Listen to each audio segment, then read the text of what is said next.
For decades, the world was led to believe that Adolf Hitler had perished in a bunker in Berlin. That was what they told us, a hasty suicide, charred remains, clandestine cleanups, and cover-up. It's the one most people were raised to believe. But what if that is not the case?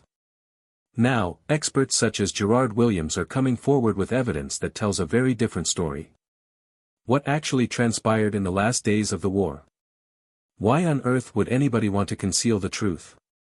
And if Hitler did not perish in that bunker, where did he end up? For almost 80 years, the same tale of Hitler's demise has been told globally, in books, in classrooms, on the big and small screens, and on television news. It is as follows: Hitler was holed up in a Berlin bunker in April 1945. Cornered, he took cyanide and shot himself. His devoted aides cremated him to avoid identification. That, we were informed, was that. Case closed. But what if it wasn't? War correspondent and investigator Gerrard Williams challenged that story. Rather than taking at face value what he was being told, he went digging, examining papers, interviewing overlooked witnesses, and piecing together fragments of a far more complex reality. What he found was chilling. Though bodies were indeed witnessed being dragged out of the bunker, the one question persists: was one of them really Hitler? Had Hitler really died, there would have been irrefutable evidence, an autopsy, separate confirmation, pictures, and remains. But none of that ever emerged. No autopsy was performed publicly. No foreign physicians inspected the body. No bones were revealed to the world. The sole alleged physical proof, a piece of a skull and some teeth, was possessed by the Soviet Union alone. That one skull fragment, previously believed to be evidence, was subjected to American tests in 2009 using DNA. And the test went unbelievable. The skull was not Hitler's, it was of a female under 40. That meant that the most important piece of evidence upon which the world depended was wholly invalid. Even then, this news did not change history books, the media remained mum, and the old narrative went on. Williams was not the first to doubt the fate of Hitler, but he pushed further than most. He pursued every lead, reviewed every file, went to the sites most would avoid, and interviewed individuals long overlooked. Time and again, he uncovered the same: the official version didn't hold together. The more he researched, the more he discovered that did not add up. And the more he dug, the thicker the mystery became. Nearly everything known about Hitler's death comes from two types of sources: his most loyal followers and prisoners of the Soviets, both highly unreliable. Some said he shot himself. Others claimed he used poison. Some described his body as fully burned, others said it was barely scorched. Despite these contradictions, historians settled on a single version of events and treated it as fact. What's even more strange is that prominent world leaders did not believe the story either. Soviet President Joseph Stalin kept insisting that he was sure Hitler had escaped. Even U.S. President Dwight Eisenhower questioned it. Although many ridiculed these remarks as Cold War propaganda, the point remains: if the evidence was so strong, why would these influential leaders have any doubts?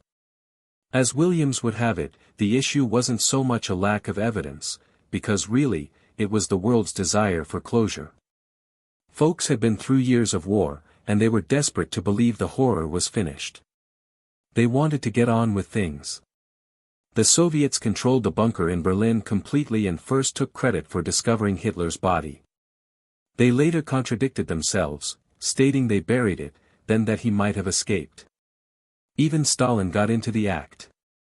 This perpetual back and forth created grave doubts. If the Soviets were so effective at record-keeping, why couldn't they get their story straight? Williams suspects this might have been deliberate. Spreading disinformation served the Soviets well during the Cold War, with other countries kept guessing. Later, when the Soviets did permit individuals to see Hitler's alleged remains, those remains only caused more controversy. Their actions, altering their story, concealing evidence, and keeping outside experts out, hint that they were either misled or knowingly concealing something. And if the tale was so secure, How could declassified CIA and Soviet documents years later still make it a possibility that Hitler had escaped? Throughout decades, previously unseen documents from the FBI, CIA, and other intelligence agencies imply something unbelievable: they never really gave up the search for Hitler. Tip-offs kept streaming in for years following 1945. Witnesses reported spotting a man who resembled and behaved like Hitler in out-of-the-way locations in South America. Some accounts referred to a German-speaking village in Argentina, in which a man with bodyguards lived in seclusion. Others reported visions in Brazil and even Chile. Aerial photography showed secret compounds deep within the jungle. Alarmingly, the FBI didn't rule out these sightings. They documented them, checked up on them, and filed them in secure folders. J. Edgar Hoover, director of the FBI, had at one time stated that until a corpse was produced, no one could be absolutely sure Hitler was dead. If intelligence officials weren't certain, why was everybody else informed otherwise? Williams contends these sightings are significant. They demonstrate that even at the top, individuals still doubted the accepted story. And if you think about how many Nazis escaped Europe at the end of the war, through clandestine routes referred to as ratlins, it becomes all the more believable. These ratlins were all too real. Thousands of Nazis, some of them top war criminals such as Adolf Eichmann and Joseph Mengele, passed through them to reach nations such as Argentina, Paraguay, and Brazil. They were assisted by sympathetic governments, forged papers, and even members of the Catholic Church.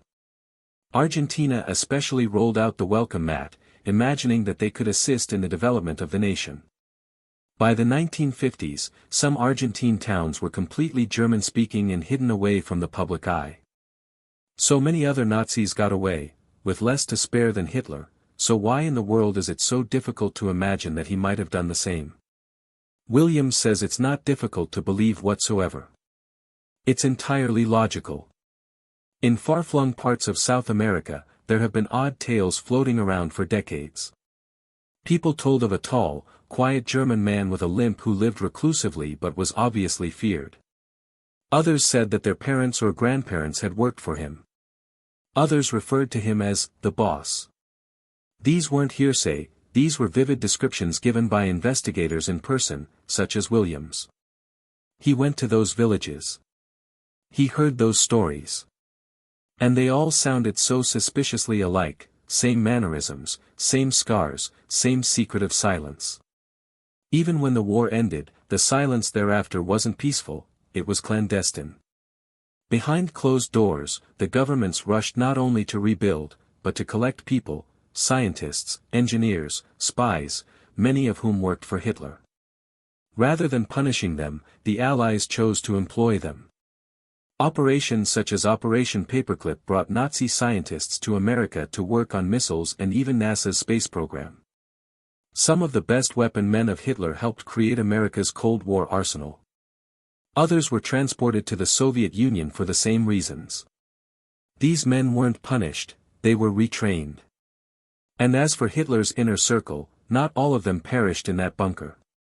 Some escaped. Some disappeared.